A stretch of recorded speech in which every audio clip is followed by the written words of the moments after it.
예전에 제가 청년부를 담당할 때 청년들 중에는 그 전에 한 번도 교회를 다녀보지 않았던 친구들이 가끔 와요. 그래서 좀 생각지도 못했던 질문들을 이렇게 하는 경우가 있었어요.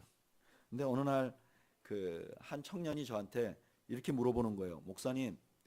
목사님도 부부 싸움 하세요? 이렇게 물어보더라고요. 저희 내외가 부부 싸움 할 것 같습니까? 안 할 것 같습니까? 예, 이수희 집사님이 확신을 가지고 합니다. 예, 부부싸움 하죠. 예수 믿는다고 부부싸움 전혀 안 하는 것 아니죠. 왜 그렇죠? 우리가 너무 다르기 때문에 그렇죠. 제 아내와 저는 자라온 배경도 다르고 남자와 여자라서 성향도 다르고 또 원래 가지고 있는 이 유전자도 너무 다른 것 같아요. 그래서 그런 것들이 결혼 초기에 갈등을 일으키고 그런 게 싸움이 될 수도 있죠. 다르기 때문에. 또 하나 중요한 요소는 저와 제 아내가 죄인이에요. 우리가 죄 가운데 태어났고 죄악 속에서 자랐어요. 그래서 우리는 충분히 말도 안 되는 생각을 할 수 있는 가능성이 있어요. 말도 안 되는 말을 할 수 있는 가능성이 있어요. 그러니까 이런 부부가 사니까 그가 비록 목사라도 싸움이 있을 수 있는 거예요. 이 원리는 믿는 사람들만 모여있는 교회에도 정확히 적용이 됩니다.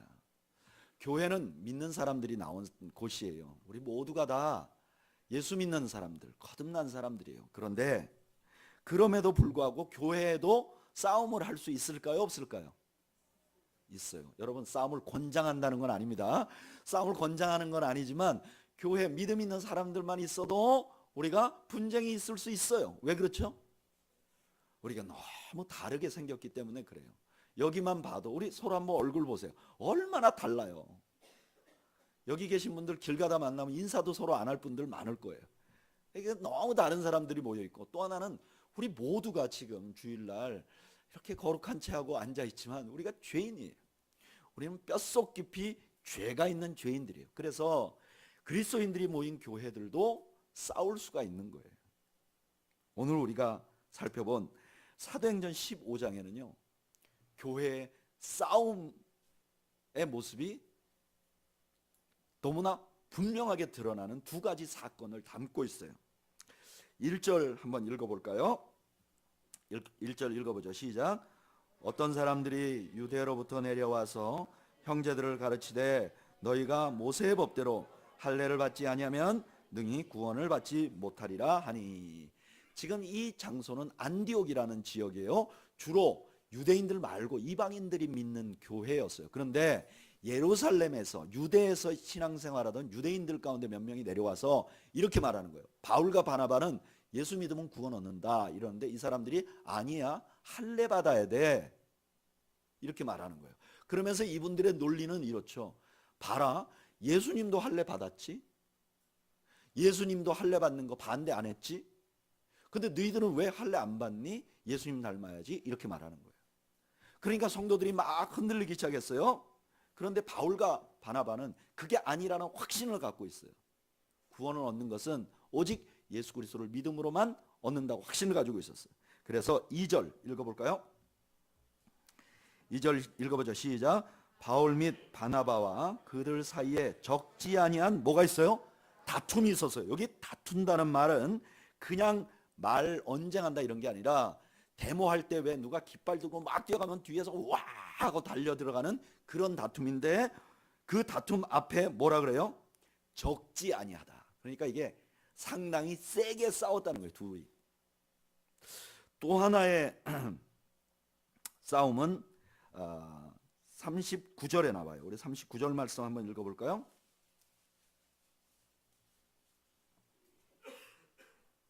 39절 읽어보죠. 시작. 서로 심히 다투어 피차 갈라서니 바나바는 마가를 데리고 배 타고 구브로로 가고. 여기에는 바울과 바나바가 심히 다투어요. 그 원인은 뭐냐? 이 사람들이 전도여행을 다니는데 마가라는 사람을 데리고 다녔는데 이 마가가 도중에 무단 이탈을 한번 했어요. 그래서 이제 새롭게 전도대를 꾸리는데 바울은 무단 이탈한 마가를 데려갈 수 없다. 끊었어요. 근데 바나바는 이 마가가 자기 생질이에요. 그러니까 나는 마가에게 한 번 더 기회를 줬으면 좋겠다. 그러고 데려가는 거예요. 그래가지고 그것 때문에 싸웠는데 어떻게 싸웠다 그래요? 오늘 보니까 심히 다퉜다 그래요. 그냥 다툰 게 아니라 아마 욕을 하며 싸운 것 같아요. 느낌에. 그런데 그 싸움의 결과는 좀 많이 달라요. 나중에 싸운 바울과 바나바는요, 싸워가지고 그 다음에 어떻게 됐죠? 40절 한번 읽어볼까요? 시작. 바울은 신라를 택한 후에 형제들에게 주의 은혜를 부탁함을 받고 떠나. 지금 그 전에 마가를 데리고 바나바는 구브로로 갔고, 그 다음 바울은 신라를 택해서 어떻게 했어요? 딴 데로 갔어요. 둘이 싸우고 나서 갈라져 버렸어요. 많은 분들은 이 바울과 바나바의 싸움을 미화해 보려고 여러 가지 이유를 말해요. 어떤 분들이 이렇게 말해요. 바울과 바나바는 싸웠지만 나중에 화해했어. 그 증거가 어디 있느냐? 바울이 디모데후서 4장 11절에 보면 이렇게 말해요. 누가만 나와 함께 있느니라. 내가 올 때 마가를 데리고 오라. 그가 나의 일에 유익하니라. 바울이 마가를 데리고 다닌 거 보니까 둘이 화해했을 거다. 기독교인들이나 믿는 사람이 싸우면 절대 화해 안 하는데 이 두 분 그래도 화해했다. 그러니까 괜찮은 사람들이다. 또는 어떤 분들은 이렇게 말해요. 싸운 거 봐라. 이렇게 싸워가지고 바울 쪽에도 전도대가 생기고 바나바 쪽에도 전도대가 생겼다. 싸워서 전도대가 2개 생기니까 좋은 거 아니냐. 미화하면 안 돼요. 성경에 아무리 훌륭한 사람이 무슨 일을 했을지라도 그거를 미화하려고 하면 안 돼요. 지금 자기 성격에 못 이겨서 싸웠어요. 그리고 선교 역사에 깊은 상처를 남겼어요. 이게 끝이에요. 이분들의 싸움으로. 여러분, 바나바가 누구냐? 사도행전 11장 24절에 바나바를 이렇게 설명해요. 바나바는 착한 사람이요 성령과 믿음이 충만한 사람이에요. 바나바는 어떤 사람이냐? 우리 같은 사람이 아니에요. 착한 사람이에요. 공인 착한 사람이에요. 그냥 엄마가 나 착한 사람이라 그래 그런 게 아니에요. 성경이 착한 사람이라고 지정해 줬어요. 바울은 어떤 사람이냐? 고린도전서 15장 31절에 보면 이렇게 말해요. 형제들아, 내가 그리스도 예수 우리 주 안에서 가진 바 너희에게 대한 나의 자랑을 두고 단언하노니 나는 날마다 죽노라. 한 사람은 십자가 앞에서 날마다 죽는 사람이고 한 사람은 원래부터 착한 사람인데 둘이 싸워가지고 다퉈가지고 둘이 갈라지고 선교 역사에 큰 상처를 남겼어요. 왜 그렇죠? 죄인이라서 그래. 죄인이라서. 여러분, 우리 신앙생활하는, 우리 이렇게 예수님 믿는 공동체가 돼서 신앙생활하는 사람들이 절대로 잊지 말아야 될 것이 뭐냐면은 우리 모두가 죄인이라는 사실이에요. 여러분 믿으십니까? 고백하죠. 나는 죄인이다. 우리 모두는 죄인이에요. 목사도 죄인이고요. 성도도 죄인이에요. 사람을 의지하면 안 돼요. 다 죄인들이 모여 있는 곳이. 우리는 실수할 수 있어요. 우리는 실패할 수 있어요. 바울과 바나바도 싸울 수 있어요. 바울과 바나바의 다툼은 기독교 선교 역사상 큰 상처를 남겼어요. 그런데 반대로 전자의 다툼, 안디옥 교회에 할례 받아야 된다는 사람들이 온 그곳에서 생겨난 다툼은 전혀 다른 결과를 만들어냈어요. 이분들은 막 다투다가 어떻게 했는가? 우리 사도행전 15장 2절 다 같이 읽어보겠습니다. 사도행전 15장 2절 읽어보죠. 시작. 바울 및 바나바와 그들 사이에 적지 아니한 다툼과 변론이 일어난지라 형제들이 이 문제에 대하여 바울과 바나바와 및 그 중에 몇 사람을 예루살렘에 있는 사도와 장로들에게 보내기로 작정하니라. 아멘. 어떻게 했느냐? 예루살렘에 가서 이게 사실인지 좀 판단해 달라고 말해요. 다시 말하면 회의를 하게 된 거예요. 회의. 여러분, 사도행전의 주제가 뭐죠? 예수님이 그냥 부활하신 게 아니라 지금도 세상을 통치하고 있다고 믿는 거예요. 여러분, 우리 믿는 사람들은 어떤 사람들이냐? 예수님이 지금도 통치한다고 믿는 사람들이에요. 그런 사람들은 자칫하면 이런 생각을 할 수가 있어요. 예수님이 우리를 통치하니까 우리는 어떻게 움직이면 좋나? 아마 그 예수님이 어떤 우리 중에 한 명에게 직동계시를 내려가지고 그 사람이 와서 예수님이 이렇게 생각해 하고 끌고 나가는 그런 리더십을 생각할 수가 있어요. 또 어떤 분들은 기도하는데 그냥 모두에게 갑자기 계시가 탁 내려가지고 그냥 서로 말 안 해도 서로의 마음을 다 알아, 마음이 하나가 돼. 예수님이 통치하시니까 이렇게 생각하기가 쉬워요. 그런데 오늘 사도행전에 나타난 초대교회는 그렇게 안 했어요. 뭘 했느냐? 회의를 했어요. 어느 게 더 주님이 통치하시는 걸 더 분명하게 나타날까요? 저는 회의를 하는 것이 맞다고 생각해요. 왜냐? 예수님이 통치하시면 이 땅에는 예수님을 대신할 사람이 아무도 없어요. 예수님 앞에 모두가 다 똑같은 죄인들이에요. 예수님을 대신할 사람이 생기면 그때부터는 이단이에요.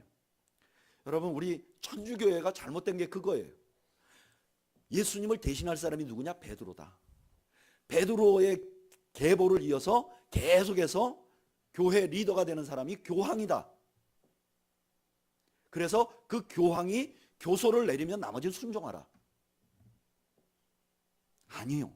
초대교회는 그렇게 하지 않았어요. 맨 처음 교회는 그렇게 하지 않았어요. 맨 처음 교회는 바울도 있고 바나바도 있고 베드로도 있고 야고보도 있었지만 이분들이 모두 형제가 되어 서로 함께 의논했어요. 왜냐하면 누구도 주님 자리를 대신할 수 없기 때문에 우리 모두가 주님 앞에 똑같기 때문에 회의를 하는 거예요. 저는 한국에서 회의를 이렇게 하면서 늘 이런 생각을 했어요. 회의는 회의를 만든다. 회의를 하면 회의감이 들어요. 뭐 얘기하다 보면 우리는 조금만 회의하다 보면 막 싸우잖아요. 막 언성이 높아지고 그건 교회나 뭐 사회나 뭐 국회의원들이나 배운 사람이나 못 배운 사람이나 비슷해요. 근데 제가 미국에 가서 살면서 성숙한 그리스도인들의 덕목 중에 하나가 회의를 잘하는 것이라는 생각을 하게 됐어요. 제가 속했던 교단이 CRC라는 교단인데 이거는 네덜란드 사람들이 미국으로 이민 와서 만든 교단이에요. 거기에 제가 교단에 가입해서 처음 그 전체 회의를 하는데 갔는데 세상에 총회를 하는데요. 아침 뭐 8시부터 시작해서 저녁 6시까지 밥 먹을 때까지 계속 회의해요. 가만히 앉아서. 그리고 그 회의를 진행하기 위해서 새벽 6시부터 8시까지 또 미리 준비하는 회의가 있고 끝나고 나서 또 회의하는, 제가 한국에서도 뭐 총회나 노회 같은 데 참석해 봤는데요. 그렇게 안 해요. 그런데 이 네덜란드 교단은 아침부터 저녁까지 회의를 하는 거예요. 근데 놀라운 것은요. 제가 갔을 때 다루던 그 주제가 4년 동안 총회에서 계속 회의를 했던 주제예요. 근데 4년 동안 회의를 했던 거를 8일 동안 주일 빼고 8일 동안 모여가지고 회의를 하고선 아침부터 저녁까지 그 회의만 했는데 결론이 뭔지 아세요? 1년 더 연구하고 내년에 결정하자. 참 놀랍더라고요. 근데 그거보다 더 놀라운 것은 이분들이 앉아가지고 다른 사람이 얘기할 때 자세하게 들어요. 거기에 총회장도 있고 거기에 큰 교회 목사님도 있고 작은 교회 목사님도 있는데 중간에 나가서 잡담하고 그런 게 아니라 딱 앉아가지고 그 어떤 사람이 얘기하던 자세하게 들어요. 그리고 모두가 마음이 하나가 될 때까지 기다려요.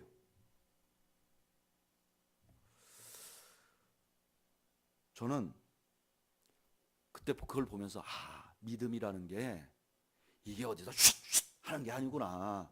믿음이라는 게 이게 인격으로 스며들면 어디서 나와야 되냐? 회의에서 나와야 되겠구나. 회의하는 거 딱 보면 지가 아무리 믿음 있는 척해도 자기 속이 다 드러나는구나. 그런 걸 알게 됐어요. 저는요. 우리는 교회가 회의 잘하는 교회가 되기를 소망합니다. 회의 잘하는 교회가 되기를 소망해요. 마음에 들지 않는 것도 견딜 수 있고 말도 안 되는 얘기도 들어줄 수 있는 넉넉함. 이게 바로 믿음의 또는 신앙의 인격의 성숙한 것 아닌가. 초대교회 성도들이 안디옥에서 생긴 일을 가지고 인류 최초로 교회 회의를 하는 거예요. 그런데 놀라운 것은 누가가 사도행전을 기록하면서 이 회의를 가운데 딱 놨어요. 사도행전 15장이 사도행전 전체에 딱 중심에 있어요.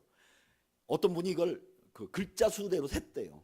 세보니까 1장부터 14장까지와 16장부터 28장까지의 그 양이 비슷하더래요. 그러니까 누가는 이 사도행전 15장에 있는 교회 회의, 싸움으로 시작된 이 교회 회의를 정 가운데다 딱 둔 거예요. 너무너무 중요하다고 둔 거예요. 이것을 이해해야 사도행전 전체를 이해할 수 있다고 기록해 놓은 거예요. 그럼 왜 이 회의가 그렇게 중요한가? 저는 두 가지 면에서 아주 중요하다고 생각해요. 첫째는 그 과정이 너무 중요해요. 과정. 우리 15장 28절 읽어볼까요?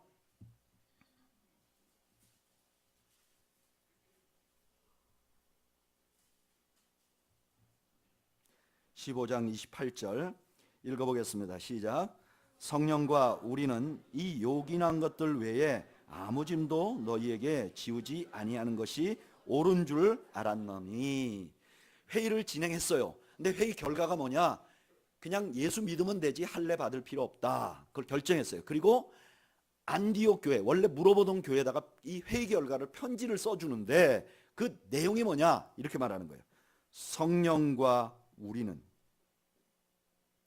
회의를 할 때 자기네끼리 하지 않았다는 거예요. 누가 있었다는 거예요? 성령님이 계셨다는 거예요. 그런데 그것도 우리와 성령님이 아니라 성령님과 우리가, 그러니까 성령님이 이 회의를 주도했다는 거예요. 제가 그래서 이 사도행전 15장을 자세하게 읽어봤어요.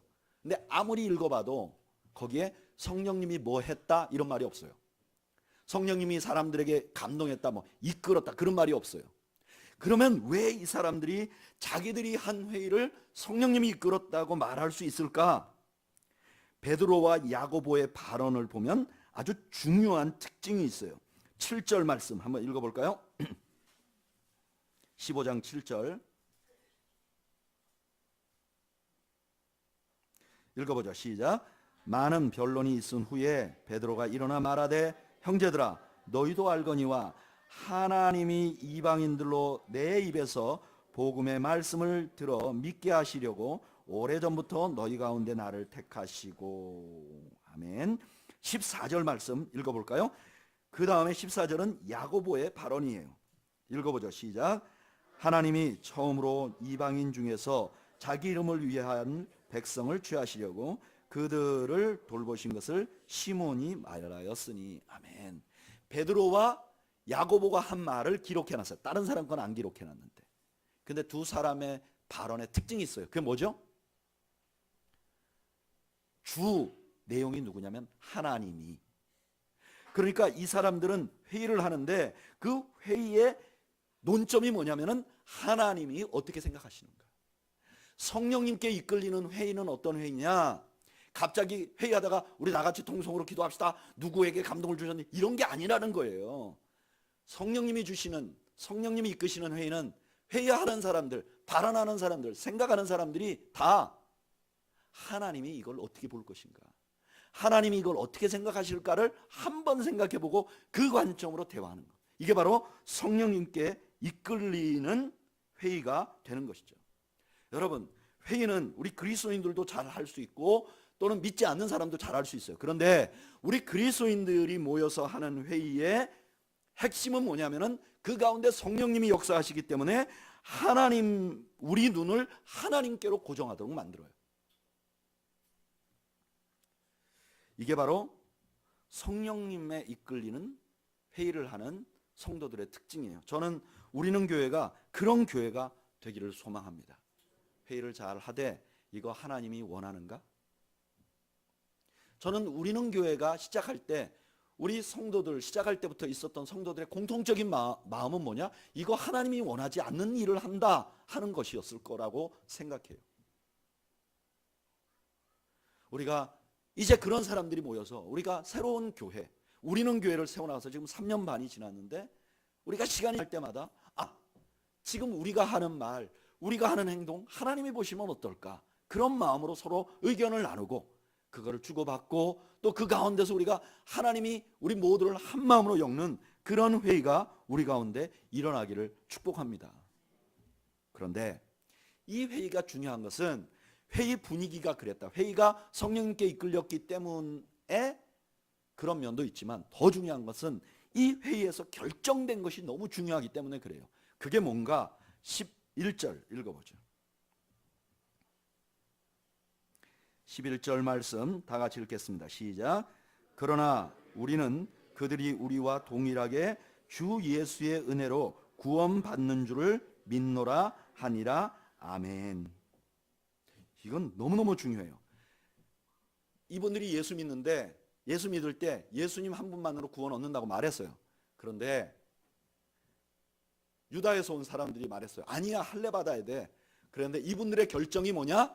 아니야, 우리와 같이 예수님의 은혜만으로 구원받을 수 있어. 이거 우리말로 표현하면 이런 뜻이죠. 아니야, 예수님의 은혜만으로 충분해. 더 할 필요 없어. 여러분, 우리의 구원을 위해 예수님의 은혜만이 충분한 것을 믿으시길 바랍니다.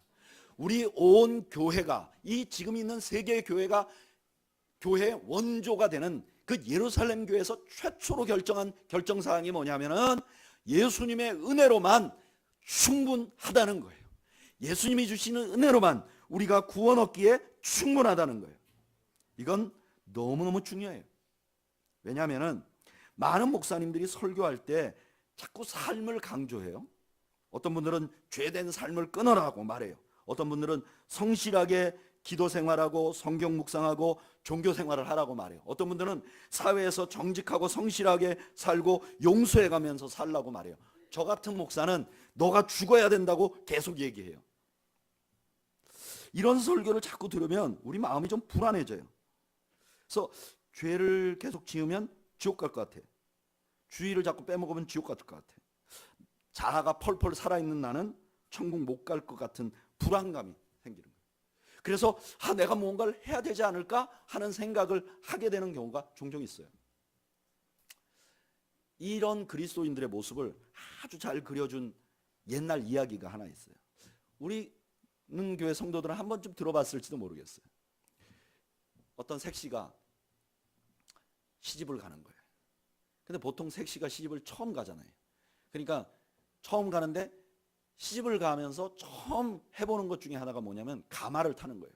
그전에는 집에서 이렇게 지내던 딸내미가 언제 가마를 타보겠어요. 근데 이제 시집을 가면 가마를 태워서 보낸단 말이에요. 근데 제가 보니까 여자분들은 보통 자기가 좀 무겁다고 생각하는 것 같아요. 이제 가마꾼들 태워가지고 가마 안에 이제 이 새색시가 탄 거예요. 근데 자기가 몸이 무거우니까 너무 미안한 거예요. 너무 미안한 거예요. 그래서 이렇게 발을 이렇게 편안하게 못 앉고 이렇게 다리를 들고 이렇게 있는 거예요. 근데 가마꾼들이 산을 넘어가면서 끙끙댈 때마다 너무 미안한 거예요. 너무 미안한 거예요. 그래서 안절부절 못하고 있는데 뒤를 딱 보니까 그 가마 안에 내가 타고 있는 것도 미안한데 누가 요강을 실어놨네. 옛날에 시집갈 때 요강을 하나씩 줬으니까 이 요강을 보니까 저걸 왜 가지고 왔을까? 왜 가지고 왔을까? 그래서 이 색시가 요강을 머리에 이고 덜 무겁게 하려고 요강을 머리에 이고 이렇게 쭈그리고 앉아서 그 가마를 타고 간다는 거예요.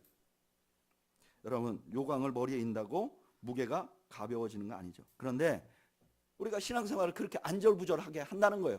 내가 지금 어차피 천국 가는데 그냥 가만 앉아 있어도 되는데 막 내가 이거 이렇게 못하면 좀 주님에게 미움받을까, 내가 지옥 갈까 막 이런 생각을 한다는 거예요. 또 이런 사람들은 그래도 좀 좋은 사람들이야. 안 좋은 사람은 어떠냐? 자기보다 못한 사람은 아이고 저건 지옥 갈 거야. 저건 지옥 뗄감이 될까? 이런 식으로 무시하면서 사는 사람이 있어요. 이게요, 전혀 없을 것 같지만 우리 마음속에 조금씩 있어요. 저렇게 신앙생활해서 저거 믿기는 하는가? 그런 생각이 우리가 든다고. 제가 이 설교를 준비하면서 박영선 목사님이라는 목사님의 설교집을 읽어보니까 이분이 처음 미국에 유학을 간 거예요. 그분이 유학 간 학교가 제가 다녔던 학교인데 유학을 가서 거기 아주 시골이에요. 그리고 한인들도 별로 없고 그러니까 가끔 거기 있는 백인들이 자기 집에 초대해서 우리 가난한 유학생들 밥을 먹여요. 근데 이분도 어느 날 그렇게 초대를 받았어요. 그래서 어느 집에 가서 밥을 먹는 거예요. 근데 그 집 딸이 유색 인종은 처음 본 거야. 이렇게 한국 사람처럼 이런 머리 까맣고 눈 찢어지고 이런 거 처음 본 거야. 그러니까 이 아이가 자기 엄마한테 그 목사님을 보고서는 너무 신기하고 자기 엄마한테 막 뛰어가서 물어보는 거야. 엄마, 저 사람도 예수 믿어? 아, 그럼 여기 신학교에 오신 분이니까 예수 믿지. 그러니까 이 아이가 엄마한테 묻는 거야. 엄마, 저 사람도 천국 가? 그러니까 이 엄마가 그럼 예수 믿으면 누구나 천국 가지. 그렇지만 아마도 우리하고 같은 데 가지는 않을 거야. 그분에게도 인종차별의 편견이 있는 거예요. 그래서 이 목사님이 돌아오면서 자기가 죽어도 천국을 꼭 가봐야 되겠다고 진짜 다른 데 가는지 그렇게 써놨더라고요. 여러분,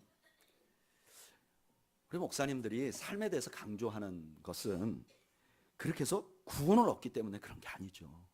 대부분 설교 듣는 사람들이 믿는 사람들이니까 구원 받았기 때문에 성화를 하라고 알려주는 거지, 그것 때문에 우리의 구원이 통째로 흔들리면 안 된다는 거예요.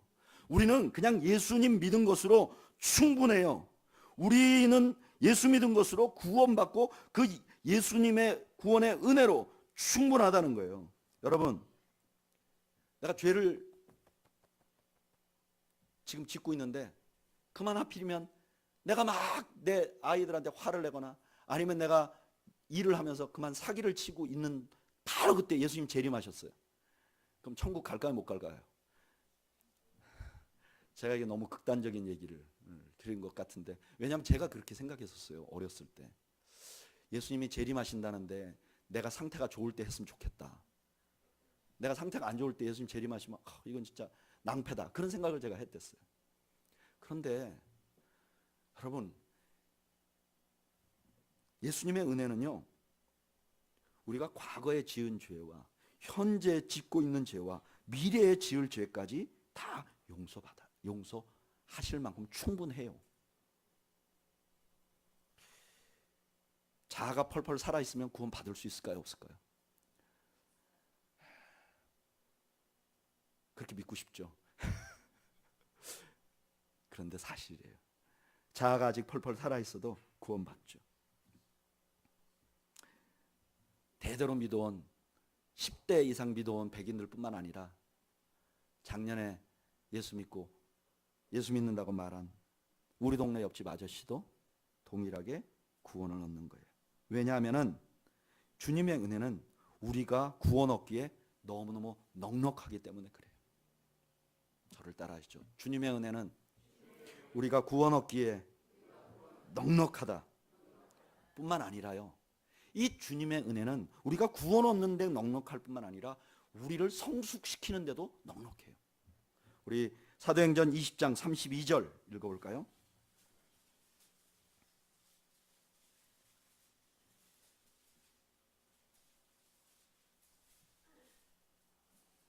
사도행전 20장 32절 다 같이 읽겠습니다. 시작. 지금 내가 여러분을 주와 및 그 은혜의 말씀에 부탁하노니 그 말씀이 여러분을 능히 든든히 세우사 거룩하심을 입은 모든 자 가운데 기업이 있게 하시리라. 아멘. 사도 바울이 성도들을 놔두고 가면서 이렇게 말해요. 여러분을 은혜의 말씀에 부탁합니다. 그러니까 여러분들이 주님의 은혜 안에만 있기만 하면 여러분들이 성숙할 거예요. 왜 그렇게 말하는가? 사도 바울이 고린도전서 15장 10절에 이렇게 말해요. 그러나 나의 나된 것은 하나님의 은혜로 된 것이니 내게 주신 그의 은혜가 헛되지 아니하여. 사도 바울이 사도 바울 같이 된 게 자기가 노력해서 된 게 아니라 주의 은혜가 그렇게 만들었다는 거예요. 뿐만 아니라 은혜는 심지어 우리의 모든 필요도 채워줘요. 어떤 데는 보면 내가 막 뭐가 갈급한데 왜 그런가 보면 실제로 내 삶에 문제가 있는 것이 아니라 내가 은혜에 없기 때문에 문제가 되는 경우가 많아요. 지난주에 우리 컴패션의 한 직원 하나가 굉장히 힘들어해서 야, 우리 라면이나 한 그릇 먹자. 그래서 잠깐 근무 시간에 몰래 둘이 나와서 라면을 한 그릇 먹으면서 얘기를 했어요. 했더니 왜 이렇게 힘드냐 그랬더니 목사님, 우리 팀장님이 이렇게 하고 또 우리 컴패션에서 예전엔 이렇게 했는데 이렇게 하고 막 얘기를 하는 거예요. 그래서 제가 가만히 듣고 보니까 야, 그거 재작년에도 그랬었는데, 작년에도 그랬었는데, 그리고 너는 그 안에 있었는데, 그렇게 얘기를 했더니 그러네요. 그러더니 웃으면서 이러는 거예요. 아이고, 생각해 보니까 다 제 문제네요. 제가 주님 앞에 잘 서지 못해서 그러네요. 그래서 제가 맞다. 네가 주님 앞에 똑바로 못 서서 그렇다. 네가 죽어라.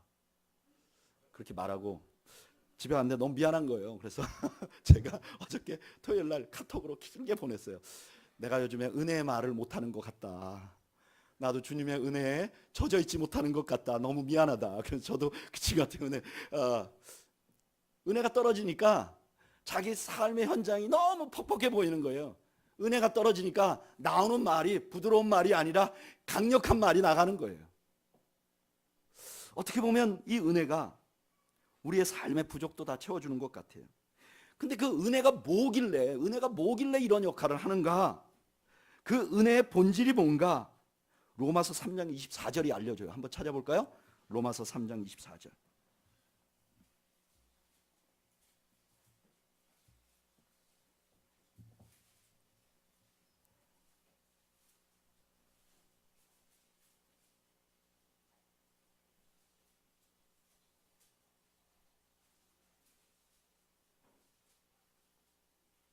로마서 3장 24절.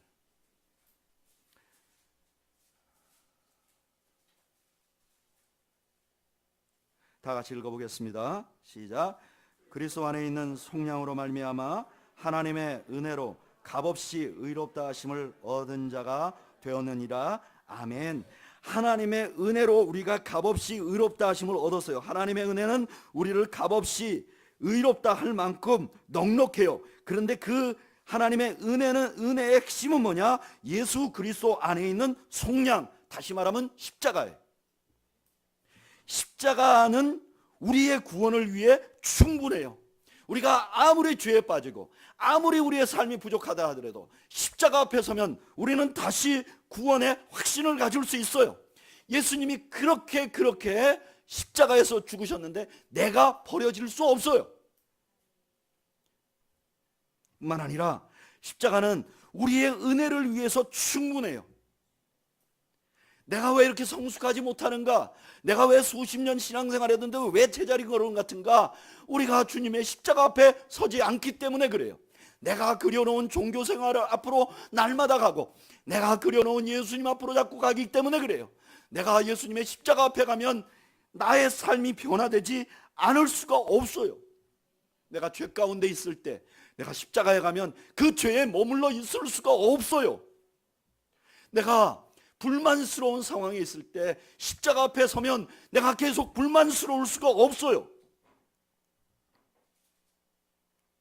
십자가 앞에 서면 나의 모든 부족이 채워져요. 지금 사도행전 15장에서 결정낸 이 초대교회 교인들의 결정은 뭐냐? 예수 그리스도의 십자가 하나로 다 넉넉하다는 거예요. 예수 그리스도의 십자가 하나로 구원 얻을 수 있고, 예수 그리스도의 십자가 하나로 우리의 삶이 바뀌어질 수 있고, 예수 그리스도의 십자가 하나로 우리의 삶이 넉넉해질 수 있다고 말씀하는 거예요. 그러면 왜 십자가로 넉넉한지, 우리는 십자가로 충분한지 금방 알 수 있어요. 왜냐하면 그 하나님의 은혜는 나에게 공짜로 왔지만 그것은 하나님에게는 공짜가 아니었기 때문에 그래요. 충분히 대가를 지불하셨어요. 충분히 페이하셨어요. 내가 내 평생 내 구원을 위해서, 내가 지은 죄를 다 용서받기 위해서 내가 100데나리온이 필요하다면 하나님은 1만 달란트로 다 갚아주셨어요. 예수님의 십자가는 1만 달란트 이상의 가치가 있는 거예요. 나를 성숙하게 만들려면 100만 원이 필요하다면 우리 주님은 나를 성숙하게 만들기 위해서 1만 달란트를 페이하셨어요. 하나님은 우리를 구원하시고 우리를 변화시키시고 우리가 하나님의 뜻대로 살아가는 데 필요한 모든 것을 채워주시서 그 아들 생자를 보내시고 충분히 패의하셨어요.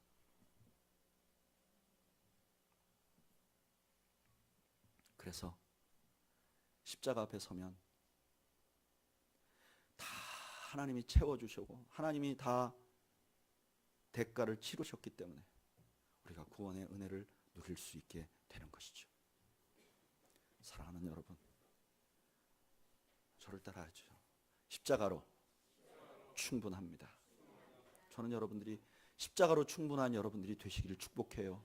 십자가 앞에 서면 절대로 우리의 구원이 흔들리지 않는다는 것을 믿는 여러분들이 되시기를 바라요. 우리의 늘 날마다 부족하고 연약하고 매일같이 도덕적으로 볼 때 부족하고 연약하고 아직도 성품이 변하지 않았지만 십자가 앞에 내가 선다면 그 십자가는 나를 변화시킬 것이라는 확신을 갖는 여러분들이 되시길 바라요. 그리고 내가 오늘도 불만족스럽고 내가 오늘도 사람들과의 관계에서 또는 내가 생각하는 것에서 자꾸 내 마음이 건조해지는 것도 바로 내가 십자가 앞에 서지 못한 것이라는 사실을 믿는 여러분들 되시길 바라요. 넉넉하게 지불하신 그 하나님의 은혜 안에 저와 여러분들이 푹 젖는 은혜가 있기를 주님의 이름으로 축복합니다. 우리 함께 눈을 감고